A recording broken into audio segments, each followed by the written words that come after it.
you wanted the best, you've got the best podcast. The hottest podcast in the world.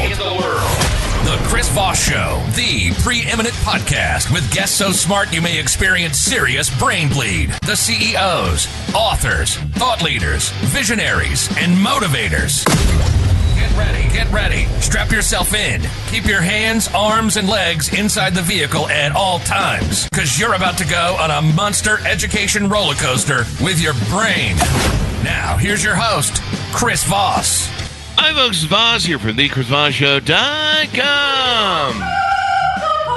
Ladies and gentlemen, there are things that makes official. Welcome to 16 years and 2,500 episodes of the Chris Voss Show, where we bring you the most smartest mind, the billionaires, the White House president's advisors, the Pulitzer Prize winners, all of the smart people who share the stories, their journeys, their research of life, that bring them to you. And those are the stories that help you know you're not alone. There's great ways to solve your issues or find ways to solve problems in your life.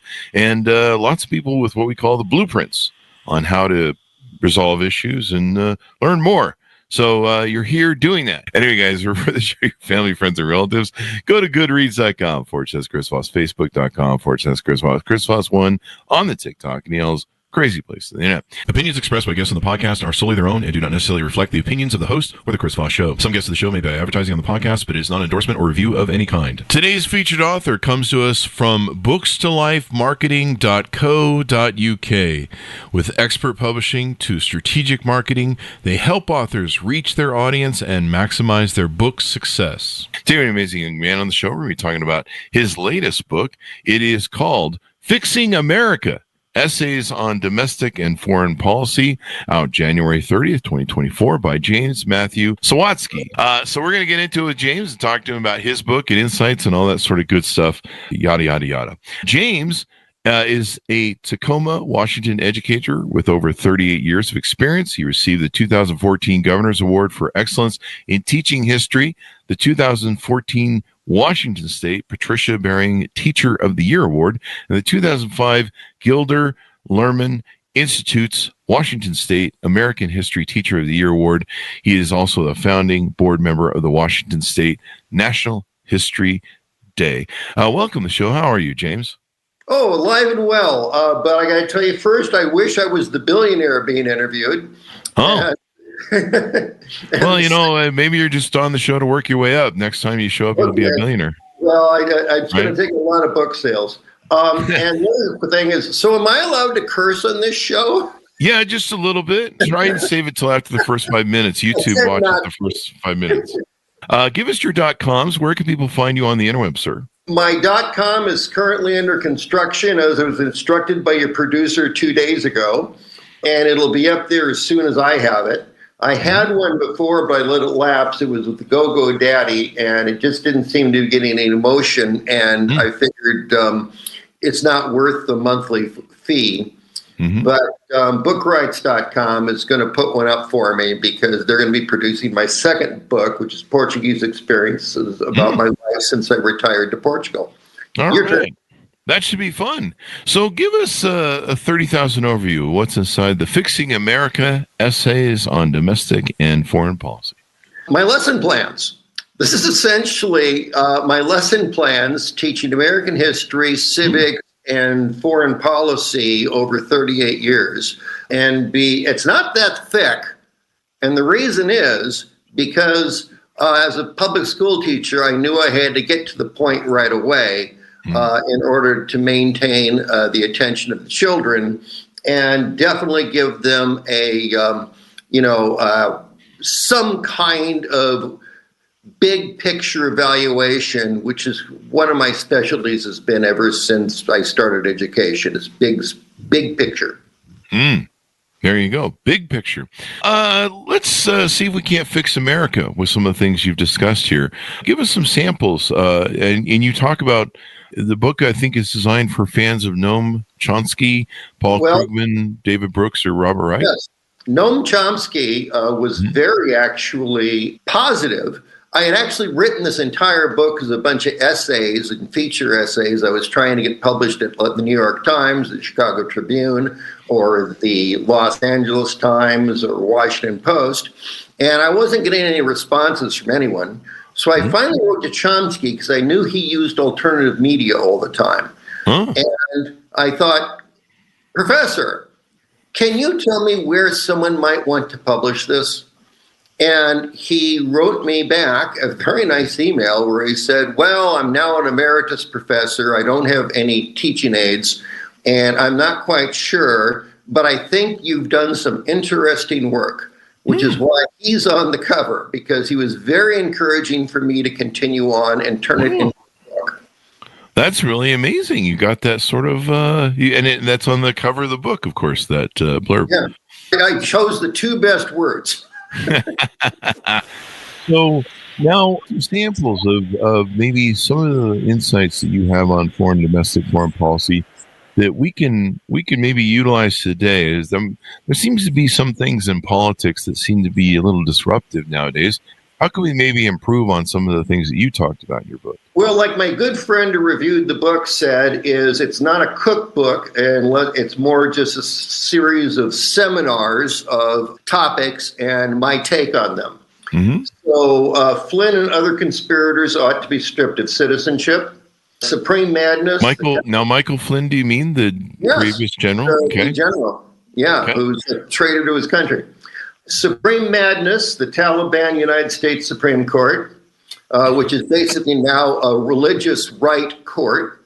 Yeah. The Roman Catholic Church pagan birth control and abortion dogma, which I am a Roman Catholic practicing, but the fact is that the church, St. Thomas Aquinas, actually based the theory on the work of Aristotle, who was a pagan.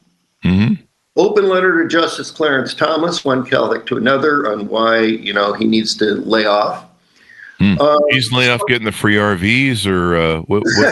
He has to lay off trying to RVs for billionaires that buy his boat. Control women's bodies. Oh yeah, possession. I know his wife is into some of that too. It's kind of interesting. Well, she's very Catholic too, and they have no trouble pushing their beliefs on innocent civilians. Yeah. Open letter to, solving homelessness in one easy step. Basically, I give Finland's method. Oh, can we review that? That sounds like an interesting thing to talk about. Yes. It's let me get past here. I just saw something today where the state of Utah, and I think in joint with the federal, or maybe they're just doing it on their own, but they're doing some sort of weird thing where they're going to try and house all the homeless at a warehouse. And they're building it as a way they're going to make a kind of utopia living space for the homeless. Well, that sounds nice. But I guess some of the critics are saying it's more like a prison they're putting him in. So it may be a thing where you can go there, but you can't get out. Maybe if you're homeless. The question is there a fence around it? I wasn't aware of what Utah was doing. I'm not too sure either. I didn't get into it. I just saw the article cross my path and I bookmarked it in my brain. What Finland did was basically guarantee housing first, which has been tried in other major cities. And in fact, there was a major successful effort led to just get Vietnam veterans housed by giving them housing first and giving them therapy and, allowing them to sober up, clean up, get a shower, and reestablish themselves in the real world. And that's basically what Finland did, is just say, all right, everyone gets housing. And now let's let them recover from whatever trauma they're dealing with. Yeah. I mean, if you don't have basic shelter, it's a little hard to perform other functions that contribute to yourself and society at the same time. Well, basic shelter includes, one, the ability to have a restroom and a shower. Yeah, it's always good to have that. Yes. Yeah, that's what I find, especially in the morning when I wake up. But some of these basic needs, and there are so many of these people that are homeless on the streets. I'm exposed to a lot of homeless because I do a lot of photography, and I usually wander downtown on day shoots. Okay, where's your hometown? Dallas? Las Vegas, and then also Utah. Okay. Mm-hmm. Yeah. And there's a lot of homelessness in Las Vegas? Yeah, both there and in Utah. And And so, I'm usually downtown in wandering the streets. And so usually there's a Skid Row, usually somewhere in an area. LA has, its infamous Skid Row. And so, yeah, I end up dodging homeless people because, some of them, they have a lot of mental issues. Oh, yes. A third of them have mental issues. A third of them have drug issues. Mm-hmm. And a third of them are just poor. Yeah. And President Ronald Reagan did us no favors when he basically said, okay, let all the mentally ill out of the prisons, out of their centers, to wander the streets on their own. That's treating them with any dignity at all. Yeah, and then they just put a lot of them in prison. They moved from the liberalism of Reagan destroyed all those. I mean, when I grew up, there was places that were state sponsored, maybe federal sponsored, but there were places you could send somebody that was having trouble emotionally. And I think if you remember the movie Once Flew Over the Cuckoo's Nest and stuff, yes. But a lot of those are around. I mean, I remember some of my teenage friends were having trouble. I'm not sure if they were fully unstable or if they're just being rebellious teenagers, but they would get locked up at the mental health facility. And, it was a good thing. And yeah, when Reagan took office, it was part of the racist agenda that they had to take away rights or services for poor people and people that were suffering. I remember we've had people on the show that had parents that were Black that had trouble with alcoholism. And alcoholism is and addiction is a horrible disease, and they were managing it. They were able to work because they had government support to help them. And as soon as Reagan took away those resources and then, of course, increased the police state, they ended up in prison. And and now we have this giant prison network that's been built. So I used to tell my students about social capital, about it's important to have a support network in various parts of society. And I was born into social capital. I am the 11th child of 13 children of a Catholic family. And so I always had siblings around. And I was kind of astounded when I went to school, Catholic school, and found that there's people with only a couple siblings. I said, how do you do that? How do you not have a basketball team, 2 basketball teams to play in the driveway? I mean, I just had that growing up. Yeah, Utah's kind of the same way. They have huge families here. Yeah. But yeah, now when you say social capital, let's lay a foundation of definition of that, because a lot of people don't understand some of these things. I used to tell my students that I'm going to use Sawatzkipedia. And so social capital is essentially the concept that you are provided for, you are connected to people who love you and will help provide for you in times of crisis. I learned the phrase when my daughters went to school, to what was it called? Something white male, privileged white male. Oh, white male privilege? Which it occurred to me, actually I am. I am a privileged white male. I came from a family that never failed to feed me, and they at least allowed me to continue my education, and I pursued my career. And I went into professions that I was very good at. That's social capital, the ability to reach out to someone in terms of chaos and crisis. Yeah. A lot of people don't realize that this is an important thing, that society has help that it can give to people that struggle. I remember talking to somebody about bankruptcy and why there was a bankruptcy court. And I was like, why do people get to, because when I grew up, there was a very rich, one of my friends in high school was his father was very rich and inherited a huge insurance company in California. And he would invest in these mines throughout the country for mining stuff. And he was constantly going bankrupt with the mines from the investments he'd sell. And so we would go up to his house, and he would have this huge kitchen with an island in the middle, and they would have these bankruptcy notification papers that would have to go out to the investors. and we would compile them. We would go around and, okay, page 1, page 2, page 3, page 4. And so I would help him out, and I think they throw us a few bucks, but I would just be like, how come I'm always at your dad helping him with the bank? I mean, how do you keep filing bankruptcy all the time? And so I was always curious what that was about. If from memory, and you can fact check me on this, Donald Trump has gone bankrupt 3 times, and one of the running casinos have got. How the hell do you go bankrupt running a casino? And his father bailed him out once from the Atlantic City one by going in, purchasing 4 million chips, dollars worth illegally. Of chips. Yeah, and then just never used them and took them home. So that was like a $4 million illegal loan from dad. Yeah, he got in trouble for that too. I mean, yeah, he. Oh, by the way, that's social capital.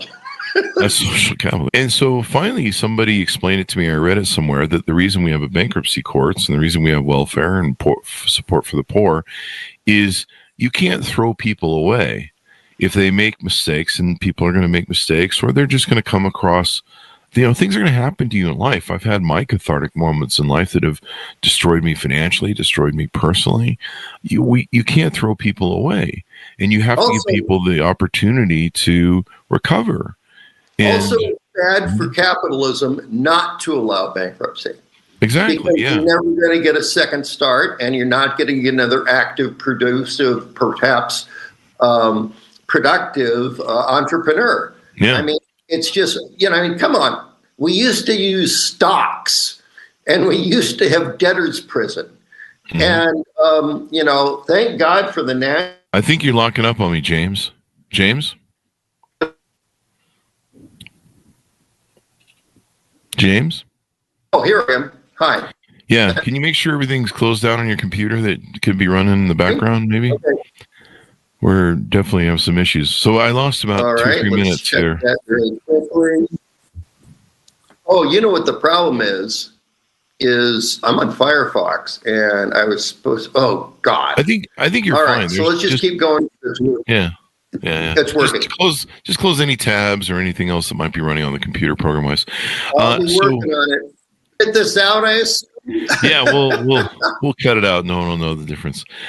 So one of the things I found, I'll fill in here for you a little bit. One of the things I found was, and so people need that. When I've traveled to other countries where they don't really have a debtor's prison, but they do have, if you fail a company and you fail investors, you have to repay those investors. And like you say, it makes it really hard to start a new company and try again. And I've had companies that have failed, but being able to, mark it off as a failure and retry again has made money for other people and, me. And so, people need that. And, some of these nuances that go on in life right now where they claim that there are people that are, just getting rich off the program free, there's always going to be a little bit of fraud. There's always going to be a little bit of abuse in the system, and the system needs to police itself.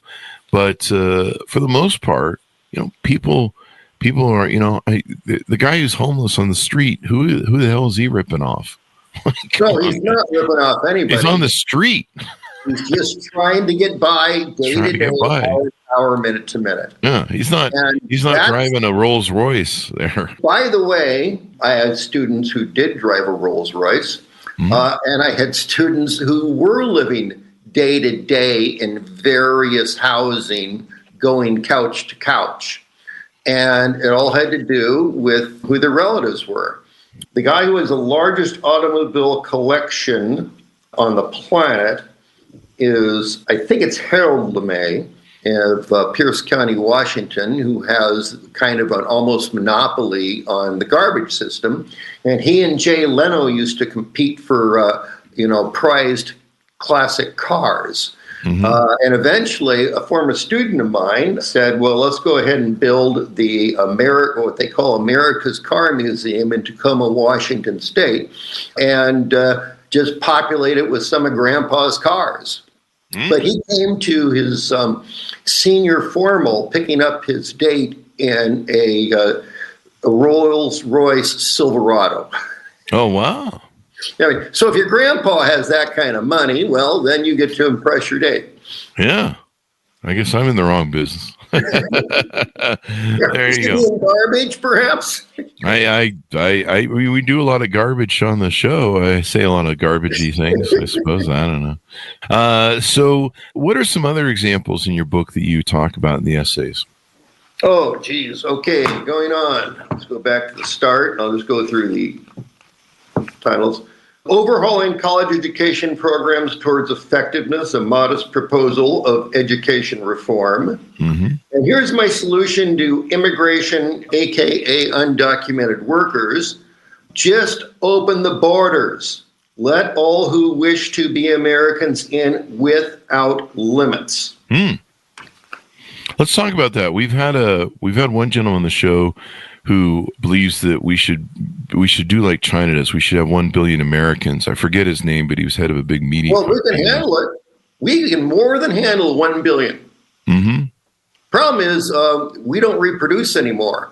And my generation certainly doesn't reproduce anymore. What does reproduce is immigrants, which leads to a certain amount of xenophobia and the phrase, the browning of America. Whereupon apparently in 2550, that's right. Yeah, something like that. Something 2035 or 2055.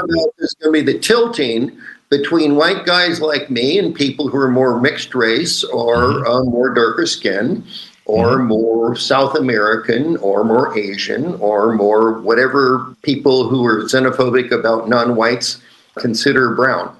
Yep. Some people call that the great white replacement. The kind of God, that sounds even worse. That's even worse phrase. Yeah, I mean that's what the people who have issues with racism and xenophobia call it, the great white replacement. You know, it's just I think you can. I don't know what the stats are on people. I'm just spitballing this off the top of my head, but I'm pretty sure are whites really the dominant race throughout the whole world? I think it's by 2050. But no, I'm talking about the whole world. Oh, no, nowhere near. Yeah, nowhere near. So why are we being such silliness about America? Because we're the most civilized, and we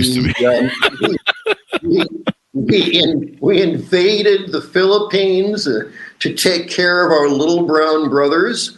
And fought in early Vietnam after the Spanish-American War when the Filipinos said, "Oh, you're here to save us." And then they said, "No, you're here to conquer us," just like the Spanish did.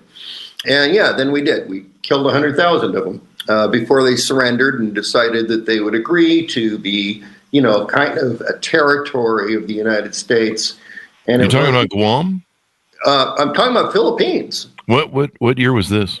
Oh, this is like during the Spanish-American War, 1898. You know what the Spanish call it? The War of U.S. Aggression. Really? Yeah. There probably Iraq calls it that too. Well, it really was. Teddy Roosevelt, by the way, who was only the vice, Secretary of the Navy when the Secretary of the Navy went home on a Friday and the President of the United States was out of town. Teddy Roosevelt called Admiral Dewey in Hong Kong and said, sail to Manila Harbor and take out the Spanish fleet. Wow. Teddy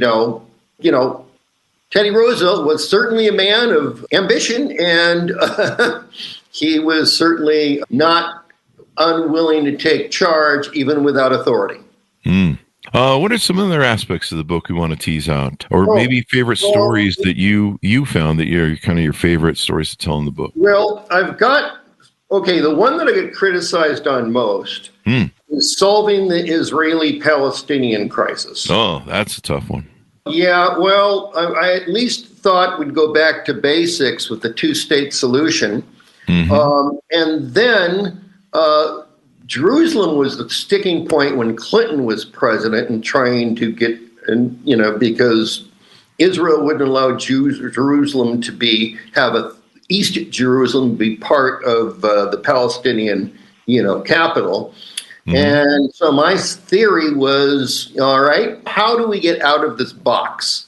Yep. And I said, well, what if Jerusalem just becomes the first international city where no nation gets to own it and all religions get to be there? And, this could be one of those long-term UN peacekeeping jobs. That would also require that Israel cooperate. Now, my solution to that is simple. The number one donor to Israel every single year in the multiple billions of dollars is the United States of America. And at some point, we just have to say, sit, behave, lay down, stop. But that would require Congress to have a spine. And it would require the politicians to take on the considerable Jewish lobby in the United States, which has actually more residents than Israel does.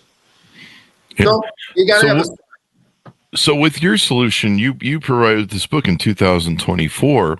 What do you think about the kind of, I'm not sure if we're at a solution phase, but what do you think about where we're at now? the genocide in Gaza? Yeah.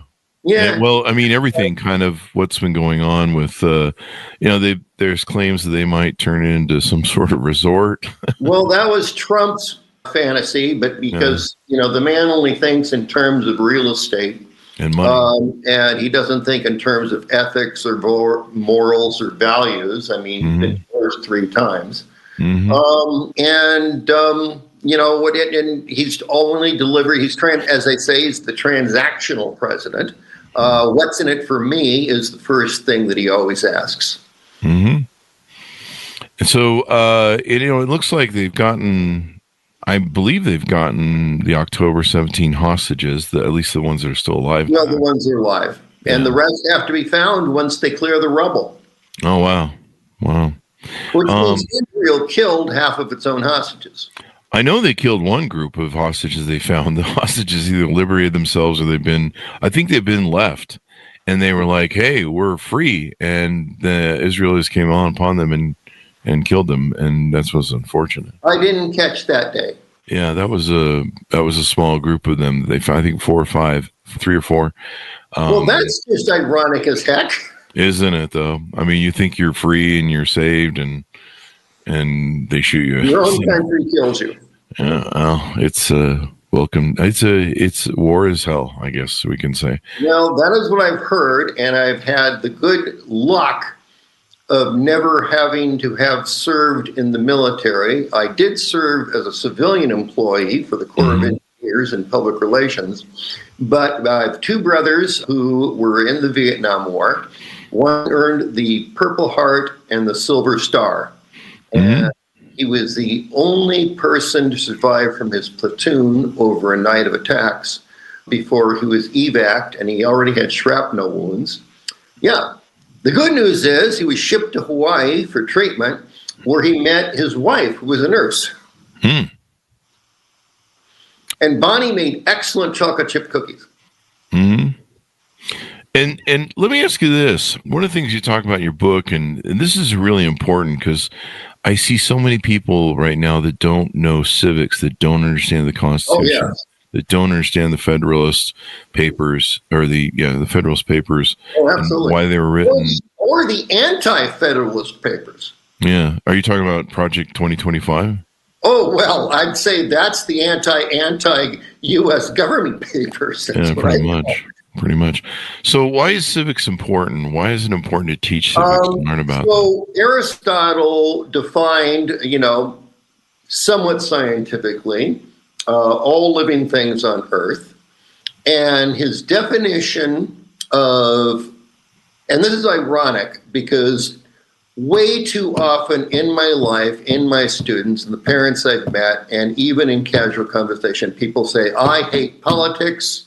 I don't want to be involved. I just want to be left alone.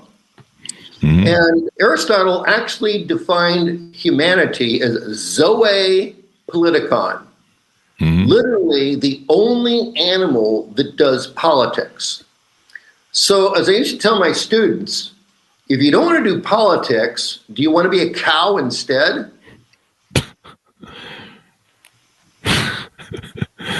So why a cow? Well, it's a mammal, and they know what it is. I taught what was originally a rural community, so they knew what a cow was. And then it slowly, of course, became expansion of South Tacoma and, walled, development zones and, stretch malls. And anyway, a lot of the farmland went away over my 38 years teaching there. Yeah. Most definitely. We've kind of moved away from a lot of that. It's really interesting what's going on there. A couple more questions that I had for you I wanted to ask. What do you think about the international tariffs that are going on right now?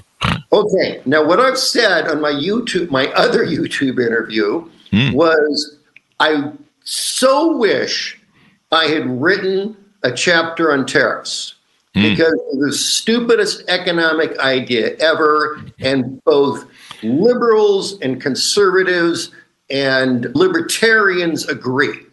Mm-hmm. But who knew we were going to get Trump back? Yeah, some of us did. Yeah, who knew? I didn't. So what do you think is dumb about the tariffs? What in particular, okay, in general? All right. Actually, what's dumb about tariffs is what's dumb about wars.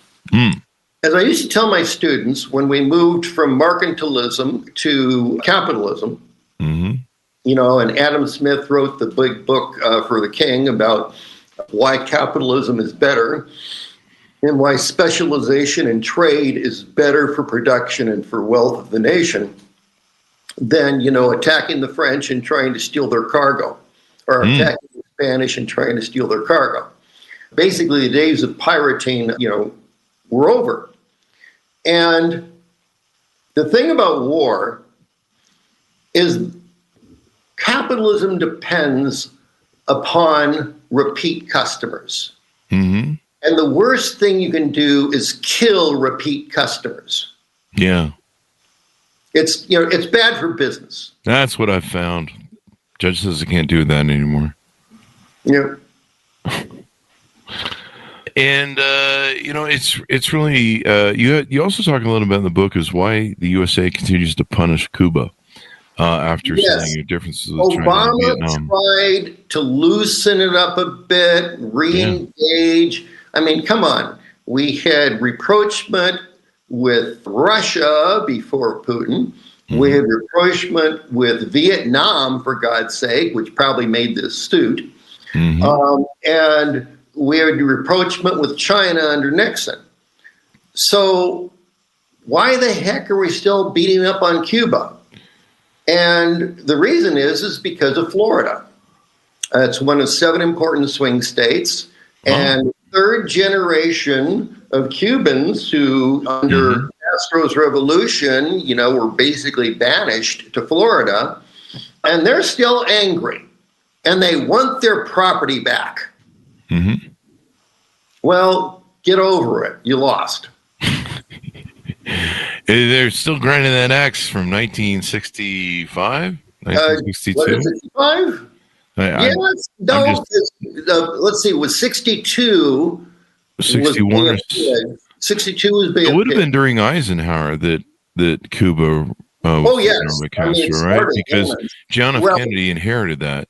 Yes. 65, John F. Kennedy took presidency, or was it 63 or 62? 63. Yeah. Okay, now you're messing with me, man. I'm just trying to remember. I'm flipping. I'm just spitballing. So one of the complaints that teachers make about kids in the classroom is they're using cell phones during the classroom. And I looked at it and I said, well, this is an opportunity for me. As I tell them, I'm only right 90% of the time from memory without notes. So pull out your phones and fact check me on that. So audience, pull out your phones and fact check me on the actual day of the Cuban Revolution. Yeah. Cuban Revolution. 1959 may have been when it started. It ran from July 1953 to January 1st, 1959. Excellent reason. When they overthrew the government of Batista. Now tell me you're using Wikipedia. I just Google it. Oh, okay. Because I actually let kids use Wikipedia too. I said it can always. First of all, I know many professors, University of Washington, and every one of them uses Wikipedia for quick text. And I said, you know what? I used to tell my students, Wikipedia is a fine first source. It should never be your last source. Yeah, you always want to double, triple check these days. Yep. Especially with AI and all the other shit that goes on. What was some of the other questions I had for you? You talk about why are the Kardashians more famous than Elizabeth Warren? Why is that? Yes. I bash that a lot. Warren, who, by the way, should have been the nominee instead of Hillary Clinton, because I think Elizabeth Warren would have won. I think she thought about it at the time, if I recall rightly. She ran in the primary. There was, the Democratic elite, because there were like all these super delegates, more or less steered her out after she didn't quite catch on. And I think she was the only one who knew how to understand Trump and take him on.